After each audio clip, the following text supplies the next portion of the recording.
तपस्वी ऋषि मुनियों की पवित्र भारत भूमि, जिसकी आदि कृषि संस्कृति में किसान को जगत का तात, अन्नदाता आदि उपनामों से पुकारा जाता था। उस समय कहावत थी, उत्तम खेती, मध्यम व्यापार और कनिष्ठ नौकरी। अन्नदाता के अंदर निहित परोपकार, प्रेम, खुशी, पवित्रता जैसे जीवन मूल्यों का सीधा असर उनके द्वारा फलीभूत धन धान्यों में भी देखने को मिलता था। उनके सात्विक विचारों से उत्पादित सात्विक, पौष्टिक एवं स्वादिष्ट अन्न का उपयोग करने वाला मानव भी मूल्यों से भरपूर हो जाता था। इसलिए कहा भी जाता है, जैसा अन्न वैसा मन। फलस्वरूप हर मानव निरोगी एवं मूल्य संपन्न था। सृष्टि के आरंभ में प्रकृति के पांचों तत्व सतो प्रधान थे। मानव भी सतो प्रधान देव स्वरूप में था। उस समय के भारत को सोने की चिड़िया और स्वर्ग भूमि के नाम से हम आज भी याद करते हैं। परंतु काल चक्र का पहिया तो घूमेगा ही। सतयुग के बाद त्रेता युग, द्वापर युग और कलयुग आया। वर्तमान समय सृष्टि चक्र का तमो प्रधान स्वरूप विकट परिस्थितियां लेकर खड़ा है।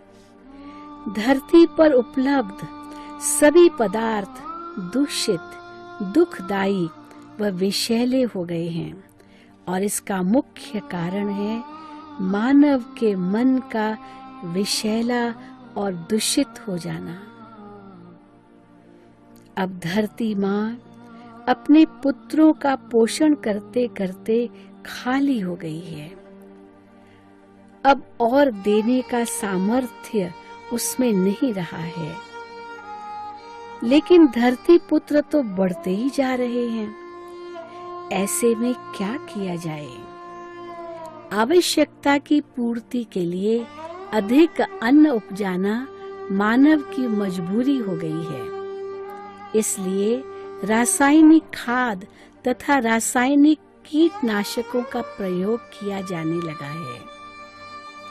फलस्वरूप अनंत लाभदायक जीव जंतुओं का नाश हो रहा है और अनेक पशु पंछी मर रहे हैं। कैंसर, डायबिटीज, ब्लड प्रेशर जैसी घातक बीमारियां भी बढ़ रही है, जिससे मानव जीवन विनाश के कगार पर खड़ा है। आज चारों तरफ सेहत के प्रति मनुष्य काफी चिंतित दिखाई दे रहा है, परंतु साथ साथ वह दीनहीन, दुखी, अशांत हो घुट घुट कर जीने पर भी मजबूर हो गया है। तो क्या कारण है कि आज हजारों अस्पताल, डॉक्टर और दवाइयां होने के बावजूद भी दिन प्रतिदिन बीमारियों की बाढ़ बढ़ती ही जा रही है? इसकी गहराई में जाएं तो पाएंगे कि वर्तमान समय हम जो अन्न खा रहे हैं वो जितना सात्विक, पौष्टिक और शक्तिशाली होना चाहिए उतना वह नहीं है। परिणाम स्वरूप हमें ठीक पोषण नहीं मिल रहा है। साथ ही साथ धरती माँ की शक्ति भी क्षीण होती जा रही है। जो भूमि 20 साल पहले प्रति एकड़ 100 टन गन्ने की उपज देती थी, अब उसी भूमि से प्रति एकड़ 10 टन गन्ना या 5 क्विंटल गेहूं ही उपज मिल पा रही है। धीरे धीरे वह भूमि बंजर और निरुपजाऊ बनती जा रही है। परिणाम स्वरूप आगे चलकर उसमें घास भी नहीं उग सकेगी।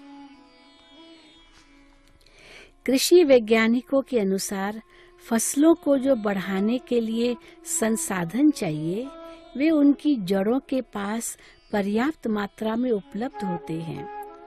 ऊपर से कुछ भी देने की जरूरत नहीं है, क्योंकि भूमि स्वयं ही अन्नपूर्णा है।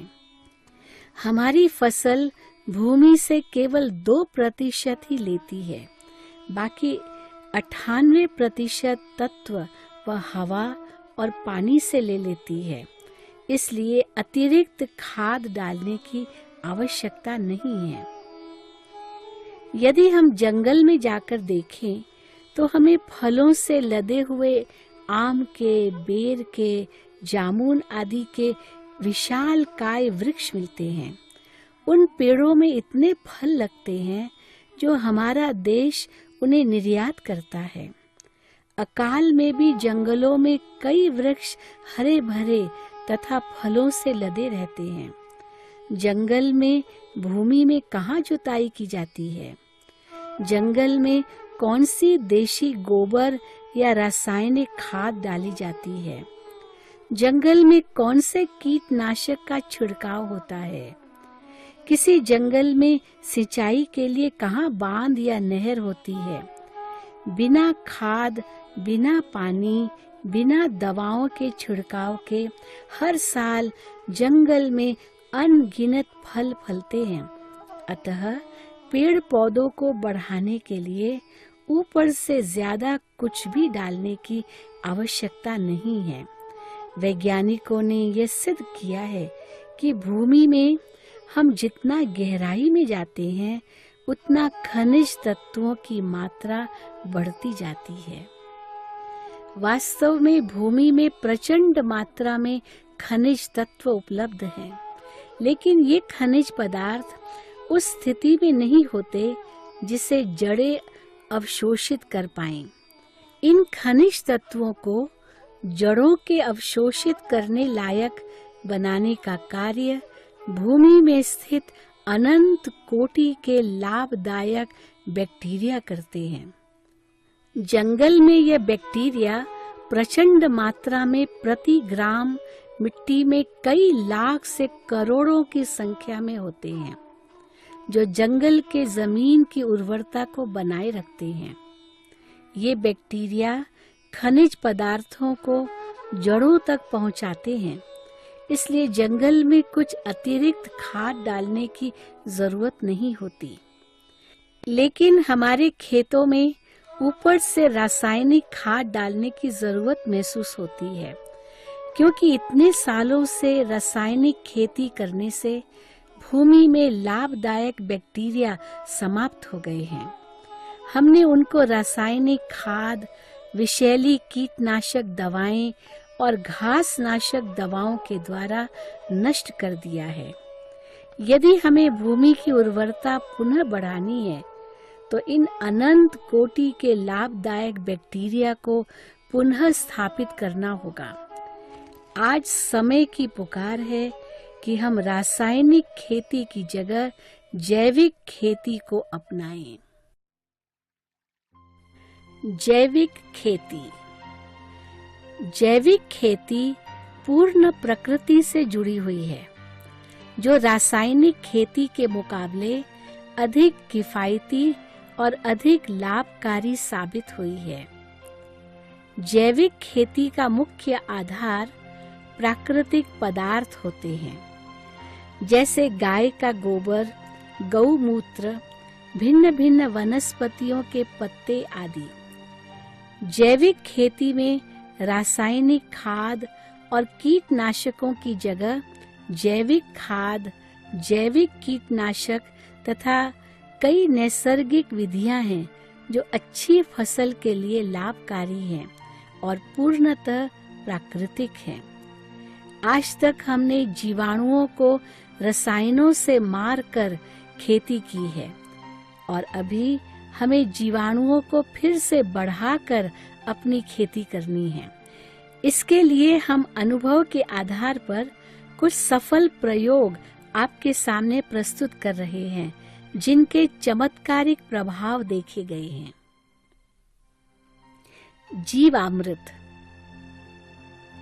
जीवामृत एक ऐसा प्रभावशाली मिश्रण है जिसमें करोड़ों लाभकारी बैक्टीरिया होते हैं। जीवामृत एक अद्भुत जामन है। जैसे 100 लीटर दूध में यदि 1 चम्मच दही का जामन डाल दिया जाए तो कुछ ही घंटों में सारा दूध दही बन जाता है। वैसे ही जीवामृत में इतने बैक्टीरिया होते हैं जो सारी भूमि में फैलते जाते हैं। जीवामृत भूमि में जो केंचुए तथा अन्य जीव जंतु होते हैं उन्हें आकर्षित कर ऊपर ले आता है। ये जीव जंतु खेती के लिए बहुत लाभकारी होते हैं। जीवामृत बनाने की विधि। एक बड़े बैरल में 10-15 किलो देशी गाय का गोबर, 5-10 लीटर देशी गाय या बैल का मूत्र, 2 किलो काला गुड़, 2 किलो किसी भी दलहन जैसे कि चना, मूंग या उड़द का आटा, 1 किलो जीव मिट्टी यानी बांध के पास की मिट्टी अथवा खेत के मेड़ की मिट्टी लें और इन सब को 200 लीटर पानी में डालकर अच्छी तरह घोल लें। फिर इसे 2 से 7 दिन तक छांव में रखें। प्रतिदिन दिन में 2 बार लकड़ी से इसे अच्छे से हिलाएं। बाद में इसे जमीन पर इस्तेमाल करें। 1 एकड़ खेती में इसे पानी के साथ थोड़ा थोड़ा छोड़ दें। जैविक खाद का महत्व। जमीन को शक्तिशाली बनाने के लिए जीवाणु युक्त जैविक खाद का इस्तेमाल करना बहुत जरूरी है। इस जैविक खाद से फसल की उत्पादन क्षमता बढ़ती है। इससे जमीन में नाइट्रोजन की मात्रा बढ़ने से फसल की रोग प्रतिकारक शक्ति भी बढ़ती है। फसलों के संरक्षण के कुछ उपाय। प्रकृति में होने वाले बदलावों को सहन करने की और आघातों का सामना करने की शक्ति प्रकृति ने सभी पेड़ों को दी हुई है। अगर जमीन शक्तिशाली है, जमीन में जीवाणुओं की मात्रा भरपूर है, तो 99% कोई भी कीटक या फफूंद जन्य रोग फसल पर आ नहीं सकता। लेकिन जमीन में ताकत नहीं होगी तो फसल कमजोर बनती है। इसके परिणाम स्वरूप अनेक कीट या रोग फसल पर आते हैं। फसलों को शक्तिशाली बनाने तथा रोग कीटक नियंत्रण के कुछ एक उपाय इस प्रकार हैं। पहला उपाय, 1 लीटर दूध उबालकर 15 लीटर पानी में मिलाकर उसे स्प्रे करें। दूसरा उपाय, आधा लीटर गौमूत्र 15 लीटर पानी में मिलाकर उसे स्प्रे करें। तीसरा उपाय, 3 लीटर नारियल पानी 100 लीटर पानी में मिलाकर उसे फसल पर स्प्रे करें। ऐसे ही रस चूसने वाले कीट एवं छोटी इल्लियों पर इलाज के लिए 5 किलो कड़वे नीम की हरी पत्तियों को कूटकर रस निकालें। फिर इस रस को 5 लीटर गौमूत्र तथा 1 किलो देशी गाय के गोबर के साथ 100 लीटर पानी में मिला करके इसे 24 घंटे तक पैक करके रखें। दूसरे दिन उसे छानकर छिड़काव करें। सूक्ष्म पर्यावरण। इन सभी प्रयोगों के अतिरिक्त खेती में सूक्ष्म पर्यावरण तैयार करने के लिए अनेक वनस्पतियों का उपयोग होता है। खेती के बांध पर अनेक वृक्ष होने से नैसर्गिक पर्यावरण की संभाल होती है। ये पेड़ कई प्रकार से खेती में सहायक होते हैं। इन पेड़ों से जमीन पर धूप निष्क्रिय होकर पड़ती है, जिससे मित्र कीट नष्ट नहीं होते हैं, तथा इन पेड़ों पर अनेक मित्र पक्षियों का वास होता है, जो खेती के ऊपर आने वाले कीटकों को खाकर अपनी जीविका चलाते हैं। जोर से बहने वाली हवा के अनेक झोंके, वातावरण की आर्द्रता इन पेड़ों से नियंत्रित होती है। इस तरह अपने आप ही बायोलॉजिकल कंट्रोल होता है। खेती के बांध पर पश्चिमी दिशा में नीम, पांगारा, कड़ी पत्ता, सीताफल, एरंडी, बकाना, शेवरी, रुई और दक्षिण दिशा में अशोक, सुरु, सिल्वर ओक ऐसे वृक्षों का रोपण करें। अभी तक हमने जैविक खेती करने की कुछ आसान विधियां देखी, परंतु खेती के अधिक उत्पादन के साथ साथ उस खेती को किसने कैसे उत्पादित किया, यह बात भी स्वास्थ्य के लिए महत्वपूर्ण है। प्रजापिता ब्रह्मा कुमारी ईश्वरीय विश्वविद्यालय तथा उसकी सहयोगी संस्था राजयोग एजुकेशन एंड रिसर्च फाउंडेशन के ग्राम विकास प्रभाग के द्वारा भारतवर्ष के किसान भाई बहनों को शाश्वत यौगिक खेती के विषय में जागृत किया जा रहा है। शाश्वत यौगिक खेती में राजयोग की शक्तियों का प्रयोग फसलों पर किया जाता है। साथ साथ कुछ जैविक खाद के नवीन नुस्खे तैयार करके खेती में प्रयोग किया जाता है। इसके परिणाम स्वरूप कम खर्चे में अच्छी फसल की प्राप्ति हो रही है। यह नए युग के लिए नया कदम है। शाश्वत यौगिक खेती। मनुष्य आत्मा जो भी विचार या भावनाएं उत्पन्न करती है, उसका प्रभाव पेड़ पौधों और वातावरण पर पड़ता है। प्रसिद्ध वैज्ञानिक जगदीश चंद्र बोस ने यह सिद्ध करके दिखाया है कि मनुष्यों जैसे ही पेड़ पौधे भी हमारी हर एक संवेदनाओं को महसूस करते हैं। उन्होंने वनस्पति के अंदर की हलचल को रिकॉर्ड करने की एक मशीन तैयार की, जिसके आधार से उन्होंने ये सिद्ध करके दिखाया है कि कैसे मन की भावनाओं का वनस्पतियों पर गहरा प्रभाव पड़ता है। हमारे मन में विचार करने की शक्ति होती है। हर विचार में विशेष ऊर्जा होती है। सकारात्मक विचारों में सकारात्मक तथा नकारात्मक विचारों में नकारात्मक ऊर्जा होती है। जिस प्रकार किसी शांत सरोवर के जल में एक पत्थर फेंकते हैं, तो जिस स्थान पर पत्थर गिरता है उस स्थान से जल तरंगे उठती हुई एक वृत्त के आकार में समग्र सरोवर में फैलती जाती है। ऐसे ही जब हमारा मन कोई विचार उत्पन्न करता है, तो उसके विचारों से निकली हुई तरंगे अथवा वाइब्रेशन एक वृत्त के आकार में मन के चारों ओर फैलते जाते हैं। ये तरंगे आसपास के वायुमंडल में फैल जाती है, जो पर्यावरण और फसल को प्रभावित करती है।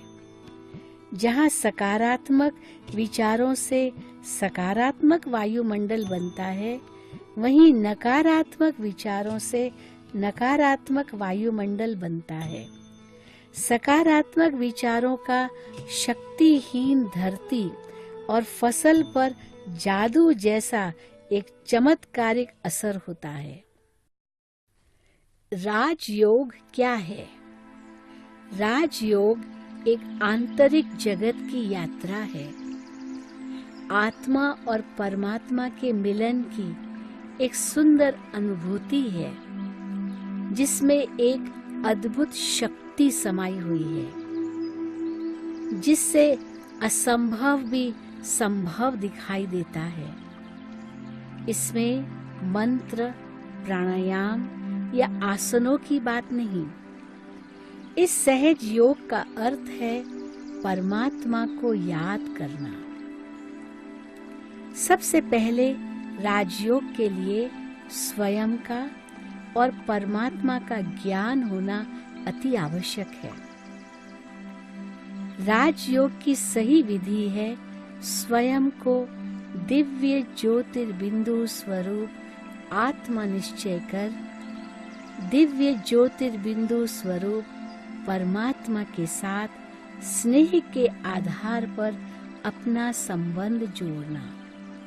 जब हम स्वयं को शरीर से न्यारी एक चैतन्य शक्ति आत्मा समझकर सर्वशक्तिमान परमात्मा को उसके सत्य स्वरूप में याद करते हैं, तो परमात्मा से दिव्य प्राण ऊर्जा का संचार आत्मा में होने लगता है। जब हम परमात्मा की याद में एकाग्र हो जाते हैं, तो परमात्मा से अनंत शक्तियां आत्मा में समाती जाती है, जिससे हमारा प्रभा मंडल प्राण ऊर्जा से संपन्न बनता जाता है। यह प्राण ऊर्जा धीरे धीरे सारे वायुमंडल में फैलने लगती है। जब हम परमात्म किरणों को धरती की तरफ फोकस करते हैं, तो धरती उर्वरक होती जाती है और पानी पर फोकस करने से पानी का शुद्धिकरण हो जाता है। अतः परमात्मा की याद में रहकर सकारात्मक चिंतन के साथ जो खेती की जाती है, उसे ही शाश्वत योगिक खेती कहते हैं। राजयोग के कुछ अभ्यास। अमृत वेले प्रातः 4 से पौने 5 बजे तक फसल को सकाश देते हुए सबसे पहले महसूस करें कि मैं एक चैतन्य दिव्य प्रकाश की पुंज आत्मा हूँ, पवित्रता स्वरूप हूँ, ज्ञान स्वरूप हूँ, सुख स्वरूप हूँ, प्रेम स्वरूप हूँ, शक्ति स्वरूप हूँ। परमात्मा मेरा पिता है, जिसे हम प्यार से बाबा कहते हैं। वह भी ज्योतिर बिंदु है। वह तेजोमय ज्ञान सूर्य है। वह प्राण ऊर्जा से भरपूर है। उनसे दिव्य किरणें उतर उतर कर मुझ आत्मा में समा रही है। मैं आत्मा अति शांत बनती जा रही हूँ।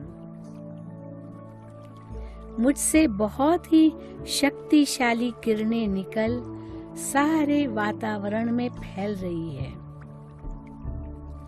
सभी तत्व पृथ्वी, जल, वायु, आकाश, अग्नि सभी पावन बनते जा रहे हैं।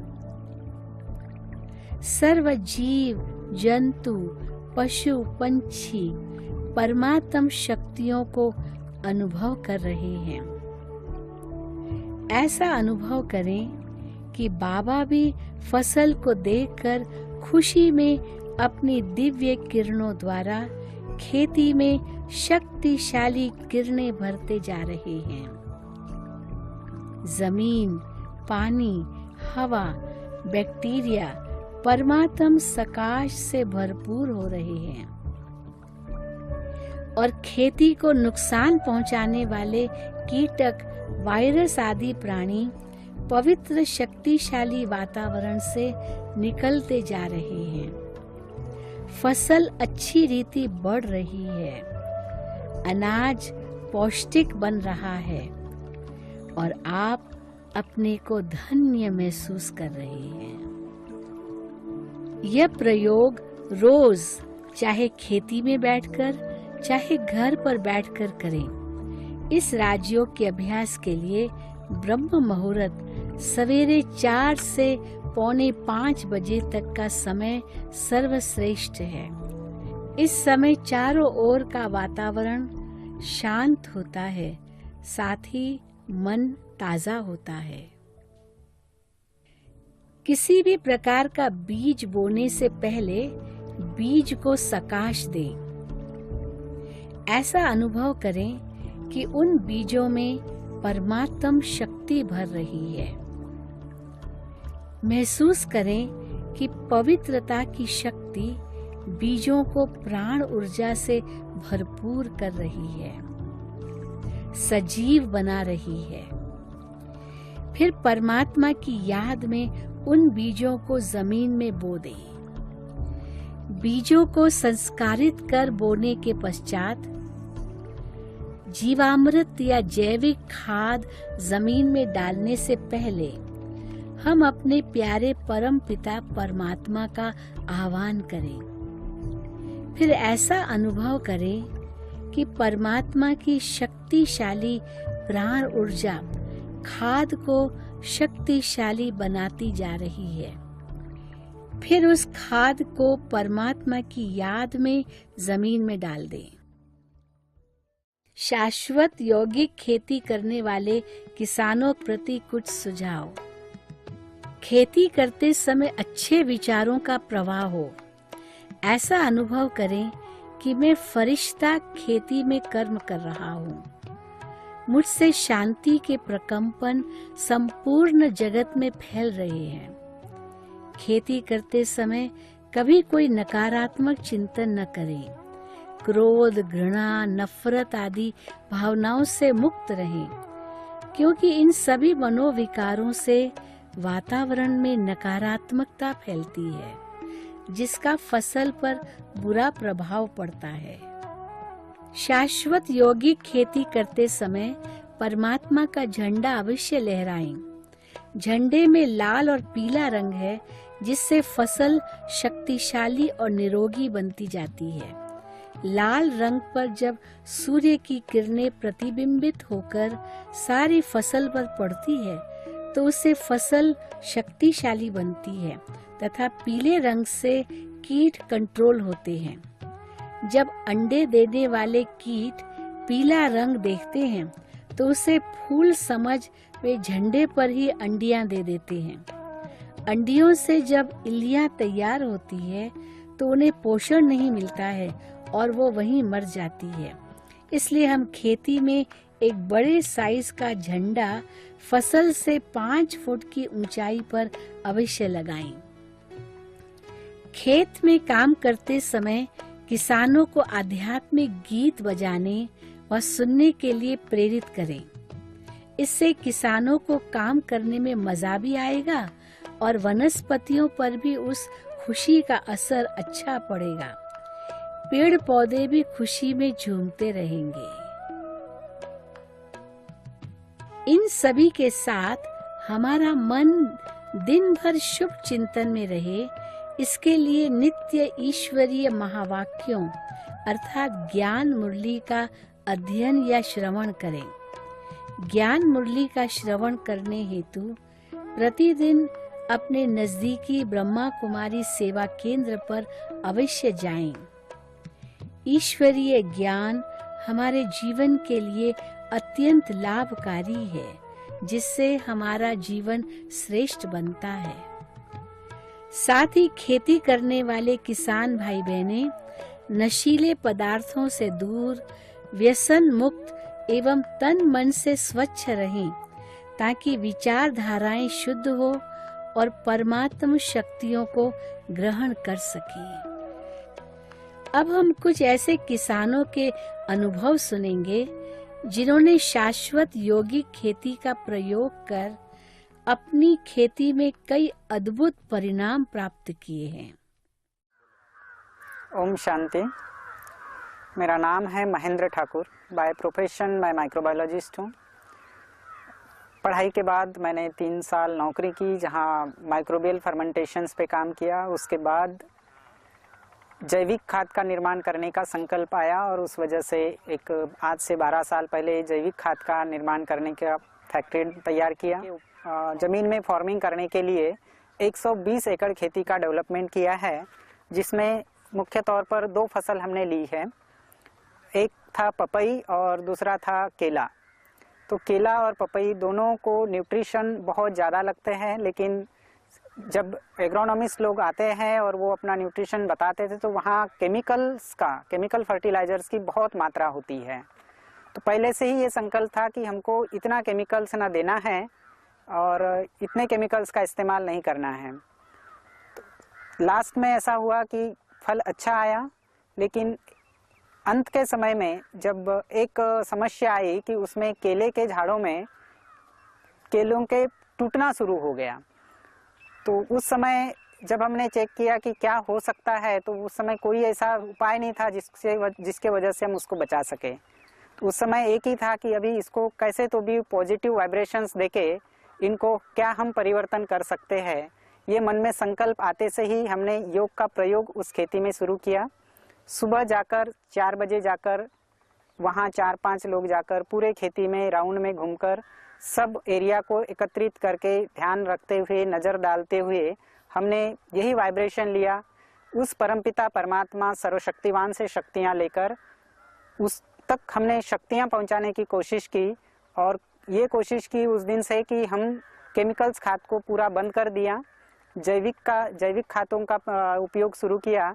और उसके चौथे 5वें दिन ये रिजल्ट मिला कि पेड़ों का गिरना रुक गया और धीरे धीरे वो जो पेड़ गिरने वाले थे वो गिरना बंद हो गया। जो गिर चुके थे वो तो चले गए, लेकिन बाकी के पेड़ संभल गए। उसी तरह पपई के ऊपर हमने एक प्रयोग किया कि उस समय बहुत एक ऐसी कंडीशन थी कि बीमारी बहुत आ रही थी। तो उसमें एक बीमारी होती है जो पत्तों को खराब करती है, जिसको पाउडरी मिल्ड्यू कहा जाता है। उसमें भी जब बाहर से लोग आए तो उन्होंने देखा, तो उनका भी कहना ये था कि यहाँ आपको 3-4 स्प्रे केमिकल्स के करने होंगे, उसके बगैर ये बीमारी नहीं जा सकती। तो डिसाइड ऐसा हुआ, क्योंकि खेती ज़्यादा थी तो सबने सोचा कि इतनी बड़ी रिस्क नहीं ले सकते, तो हमको उसके ऊपर केमिकल का स्प्रे करना ही है, केमिकल पेस्टिसाइड। उस वजह से केमिकल पेस्टिसाइड्स खरीद के भी लाए, लेकिन हमको यही था कि हमको केमिकल से नहीं, लेकिन जैविक पद्धति से और यौगिक पद्धति से उसका नियंत्रण करना है। उस दिन से हमने उसको केमिकल का उपयोग न करते हुए जैविक दवाओं का उपयोग किया।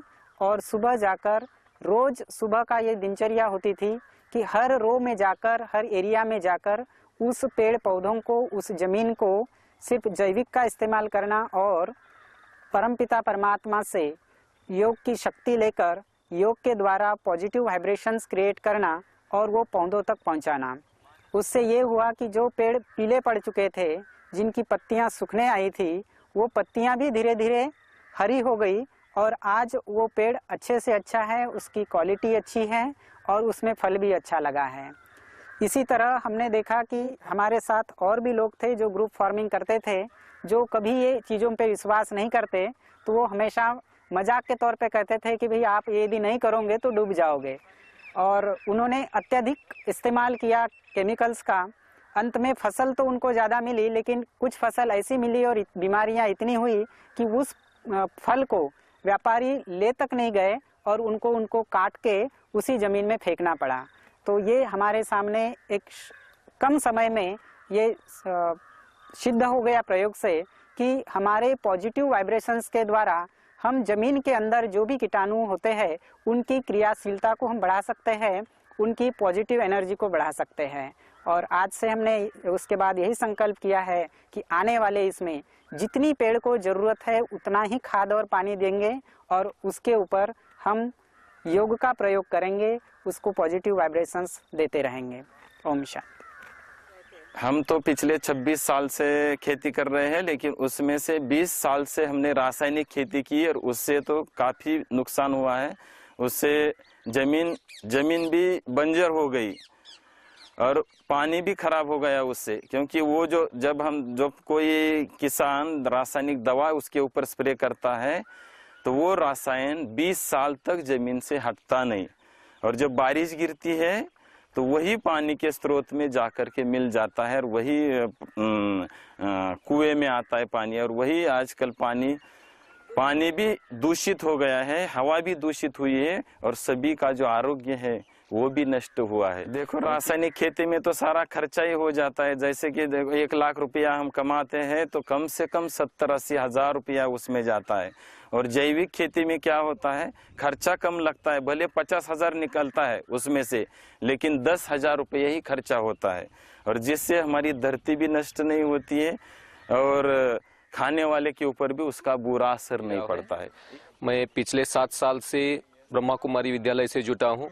पहले हम रासायनिक खेती करते थे और इस ब्रह्मा कुमारी विद्यालय से जुटने के बाद 2 साल बाद हमें ग्राम विकास विंग की ओर से यौगिक खेती करने की प्रेरणा मिली। तो पहले हम रासायनिक खाद डालते थे, अभी हम जैविक खाद डालकर योग के प्रयोग करते हैं। जैसे बहन जी सेंटर के बताते हैं उसी अनुसार हम पहले योग करते थे और इसका रिजल्ट बहुत सुंदर मिला। सबसे पहले हमने गन्ने की खेती के ऊपर इसका प्रयोग किया था। हमारे इधर पानी जो है वो एकदम खारा है, जिसके ऊपर गन्ने की खेती 1 एकड़ में 40 या 50 टन इतना ही उपज मिलती थी, लेकिन अब जब से जैविक और यौगिक कर रहे तब से 50 से 60 टन तक उपज मिल रही है। और दूसरे साल से हम बाकी सब फसल के ऊपर प्रयोग कर रहे हैं, जैसे कि मिर्ची है, बैंगन है, कॉर्न है, मूंगफली है, हर प्रकार की फसल के ऊपर हमने प्रयोग किए हैं। और इसमें ज़्यादा करके रिजल्ट जो मिले हैं वो योग के मिले हैं, क्योंकि जब से हमने शुरू में खेती करना आरंभ किया तो हमारे यहाँ कई कृषि अधिकारी है, उन्होंने बताया कि आज तक आपने रासायनिक खाद डाली है तो आपको अभी जैविक खाद से खाद के आधार से पूरी सफलता मिलने के लिए कम से कम 3 साल लगते हैं। लेकिन हम जब योग के प्रयोग करते हैं तो 1 मास के अंदर हमें पूरी सफलता मिलती है, क्योंकि जैविक खाद जब हम खेत में इस्तेमाल करते हैं तो इसके अंदर जो बैक्टीरिया होते हैं वो योग के वाइब्रेशन से कई गुना ज़्यादा बढ़ते हैं और योग का असर सबसे ज़्यादा वनस्पतियों के ऊपर भी होता है। ऐसे रासायनिक खाद से जमीन बंजर बन गई है, शक्तिहीन बन गई है, जैविक खाद से शक्तिशाली बनती है और योग के आधार से कई गुना ज़्यादा पावर बढ़ती है। वनस्पतियों में भी रोग प्रतिकार क्षमता, गन्ने के अंदर शुगर का बढ़ना, जमीन के अंदर भी कई प्रकार की बैक्टीरिया बढ़ते हैं योग के आधार से। तो इस प्रकार पहले हमें रासायनिक खाद के लिए अगर 100 रुपये खर्चा आता था तो अभी जैविक खाद में हमें 50 रुपये खर्चा आता है और इसमें उत्पादन जो है वो रासायनिक खाद से भी ज़्यादा मिल रहा है। और जो भी कीट आदि होती है उसे रासायनिक खाद या कीटनाशक से अगर हम कंट्रोल नहीं कर सकते हैं तो योग के माध्यम से हम पूरा 100% कंट्रोल कर सकते हैं, क्योंकि संकल्पों का असर वनस्पतियों पर बहुत अच्छा रिजल्ट दिखाई देता है। और इस प्रकार अभी 4 साल हम ये प्रयोग कर रहे हैं तो बहुत सुंदर रिजल्ट मिल रहे हैं, जिसकी एनालिसिस भी किए हमने। पहले साल हमने खेती में 1 एकड़ खेती में 3 सेम डिवीजन किए थे, उसमें से एक को रासायनिक खाद डाली थी, दूसरे को जैविक और तीसरे को जैविक प्लस यौगिक खाद डाल के ककड़ी की फसल ली थी, जिसमें बहुत अच्छी रिजल्ट दिखाई दी। खाते ही उस जैविक और यौगिक खेती में जो ककड़ी थी उसकी जो मिठास थी वो बहुत सुंदर दिखाई दी। और उसकी एनालिसिस भी की पुणे के गवर्नमेंट लैब में, तो उसमें हमारे अनाज में और इस प्रकार की फसल में प्रोटीन, विटामिन, कैलोरिक वैल्यूज की मात्रा बढ़ती है और फैट की मात्रा कम होकर वहाँ फाइबर की मात्रा बढ़ गई है, जो शरीर के लिए बहुत ही लाभदायक है।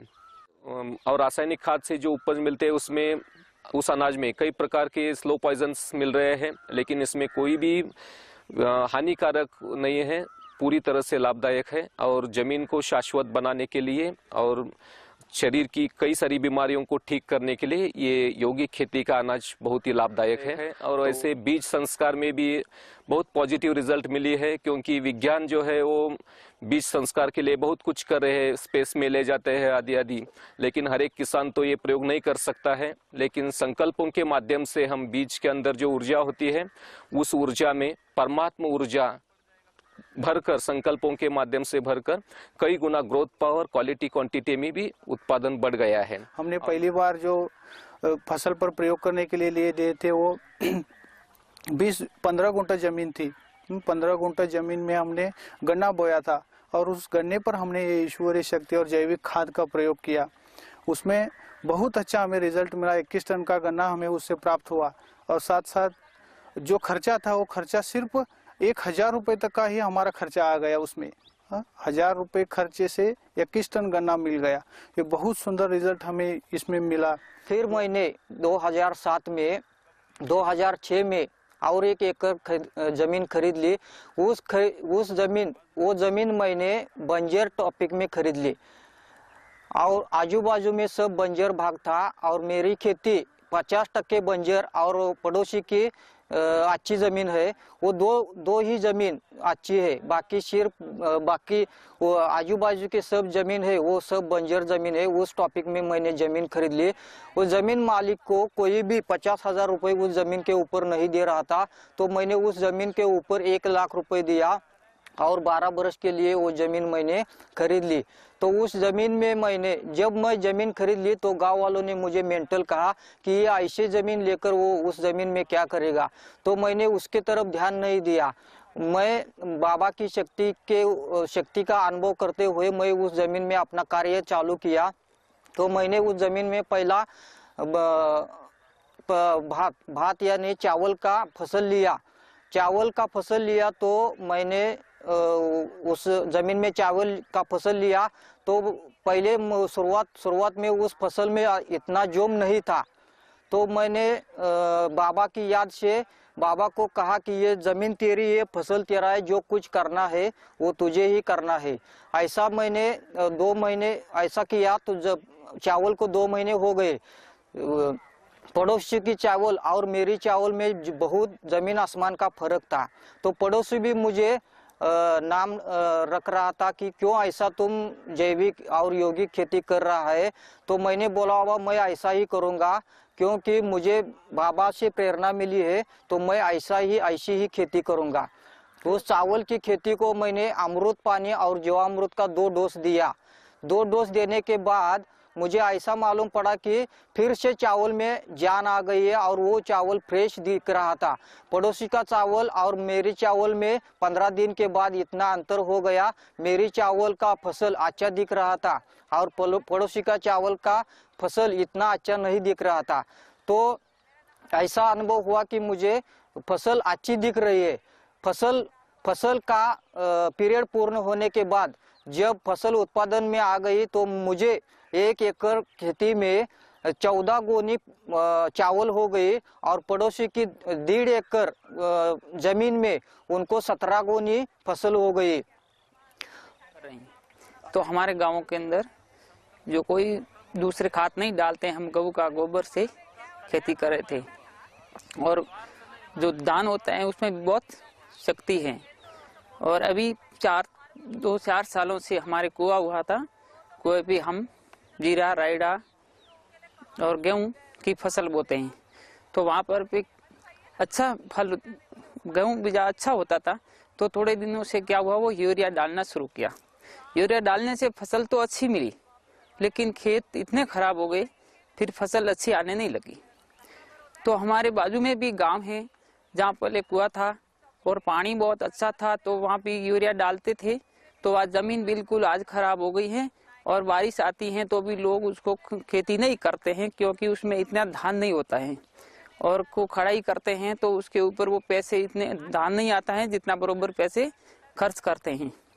इसीलिए हमारे खेत के अंदर अभी मैंने गाय का गोबर और भैंस का गोबर डालने से हमने फसल बोई है, तो बहुत अच्छी फसल मिल रही है। और यूरिया कोई भी दवाई है हम प्रयोग में नहीं लाते हैं और बहुत फायदा मिल रहा है। तो फिर हमारी फसल थोड़ा सा कमज़ोर हो गई थी, आजू बाजू में फसल थोड़ी हैवी थी। तो मैंने घर जा कर के फिर परमपिता परमात्मा को याद किया और बाबा का वाइब्रेशन दिया योग द्वारा। तो 7 से 7 दिन के अंदर हमारे वहाँ खेत में सबसे अच्छी फसल हुई और एकदम 7 दिन में ही फर्क पड़ गया था। तो फिर बाबा का मैं हमेशा झंडा लगाया ऊपर और योग किया। योग करते करते बहुत अच्छी फसल, अच्छा वाइब्रेशन, और घर वाले भी मानने लगे हैं कि परमपिता परमात्मा हैं, इनके द्वारा सब कुछ कार्य होता। मैं 2 साल से परमात्मा की ये खेती, योगिक खेती करने शुरू की है। तो सबसे पहला ऊंझा में जो प्रोग्राम हुआ जैविक खेती का, यौगिक जैविक खेती का, तो उससे मैंने यह संकल्प किया कि मुझे भी यह खेती का प्लान बनाना है। तो जब बारिश की मौसम में हमने बाजरी की खेती की। तो बाजरी का भी 1 बीघा में बोया और उससे उसकी फसल अच्छी निकली। तो बीज भी अच्छा, फसल भी अच्छी, और उसके जो पाकने की सीजन थी तो उसी समय एक वावाजोड़ा प्राकृतिक तूफान आया, तो उसमें भी आजू बाजू की जो बाजरी थी वो गिर गई थी। लेकिन हमारी जो योग के प्रकम्पनों की जो खेती थी उसको बिल्कुल कुछ भी नहीं हुआ था, वो खड़ी रही और ज़्यादा उपज मिली। और संकल्प किया कि हमें एक खेती उसकी आगे के प्रयोग के लिए करनी है। तो हमने आधा बीघा में सौंफ की, वरियाली की खेती की। तो उसे जब बीज लाकर सेंटर पर दिया और बहनों ने उसको बीज को परमात्मक वाइब्रेशन देकर हमें बोने के लिए दिया। तो हमने जब खेतर में उसको बो दिया तो एक ही जब बार पानी मिला तो वो निकल कर सुंदर छोड़ तैयार हुआ। लेकिन 3-4 इंच का हुआ तो उसमें एक सफ़ेद फूग जैसा रोग आ गया। तो उस समय वातावरण उसको अनुकूल नहीं था, बादल छाया वातावरण था। तो मैंने 3-4 दिन योग से ज्ञान सूर्य का सकाश देकर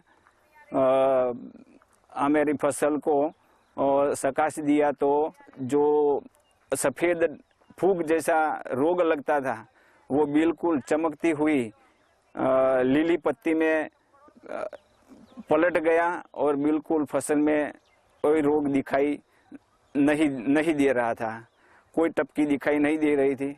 और अभी फसल अच्छी रही है। खेती को पूरा परमात्मा याद का सकाश दिया तो हमारी खेती को कोई रोग भी नहीं आया है और वो खेती भी अच्छी है। ओम शांति।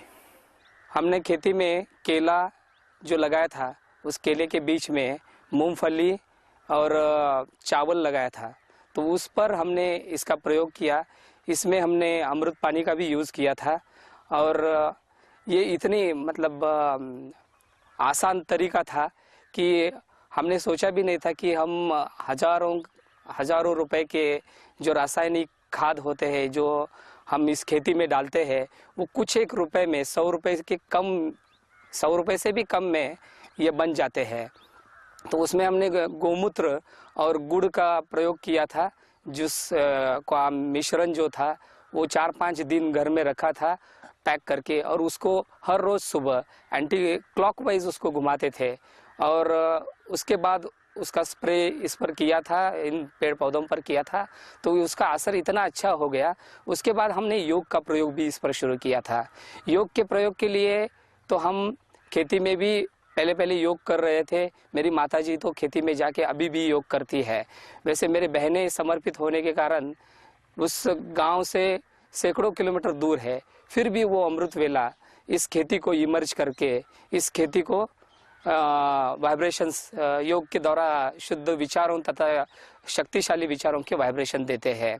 हमने ये देखा है कि अभी जो रासायनिक खादों का यूज़ हो रहा है, इन रासायनिक खादों की वजह से ये निकलने वाले जो भी अनाज है या सब्जियां हैं, फल है, इनमें उन रासायनिकों का रासायनिक जो खाद है, उन रासायनिक खाद में जो घटक है वो उसमें आ रहे हैं। और ये अभी WHO ने भी प्रूफ किया है कि जो भी यूरिया में कंटेंट्स होते हैं या DDC पाउडर में कंटेंट्स होते हैं वो खून में पाए जा रहे हैं। इसका कारण यही है कि हम जो खा रहे हैं वो रासायनिक खादों से प्रक्रिया किया हुआ जो फल हो, सब्जी हो, वो खा रहे हैं, उसकी वजह से ऐसे हो रहा है।